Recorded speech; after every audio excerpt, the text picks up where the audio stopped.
അപ്പോൾ ഇതാണ് സ്കേർട്ട് വരുന്നത്. ഒരു ചെക്ക് ബ്ലൂ ആൻഡ് വൈറ്റ്, നല്ല ഭംഗിയുണ്ടായിരുന്നു. ഇതിട്ട് എനിക്ക് ഭയങ്കര ഇഷ്ടപ്പെട്ടു. ഇത് പ്യുവർ കോട്ടൺ ആണ്, വേറെ ബ്ലണ്ടോ കാര്യങ്ങളോ ഒന്നുമില്ല. This is A cotton material.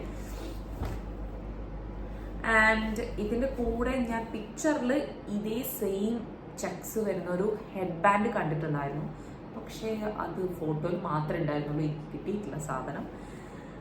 I think അതില്ല. ഇതിൻ്റെ അടിയിൽ പിന്നെ ഇങ്ങനെ നമ്മൾക്ക് പാൻറ്റീസ് മാതിരി ഫുള്ളി അറ്റാച്ച്ഡ് ഒരു പാൻറ്റീസ് പോലെയുള്ള സംഭവമുണ്ട്. അപ്പോൾ നമ്മൾ എക്സ്ട്രാ പാൻറ്റീസിൻ്റെ ആവശ്യമൊന്നുമില്ല. ഇതെനിക്ക് ഭയങ്കര ഇഷ്ടപ്പെട്ടു. ആൾക്ക് ഇട്ടിട്ടും ഭയങ്കര രസമുണ്ടായിരുന്നു, ഭയങ്കര കംഫർട്ടബിൾ ആയിരുന്നു.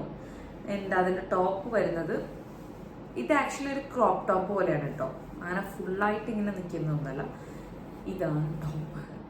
ഇതിന് കയ്യിൽ ഇങ്ങനെ ബാൻഡാണ് കെട്ടി കൊടുക്കാൻ വേണ്ടിയിട്ട്, കണ്ടില്ല രണ്ട് സൈഡിൽ ഇങ്ങനെ ബാൻഡാണ്. ഞാൻ ഫോട്ടോ കാണിക്കാം, അപ്പം നിങ്ങൾക്ക് മനസ്സിലാവുമായിരിക്കും.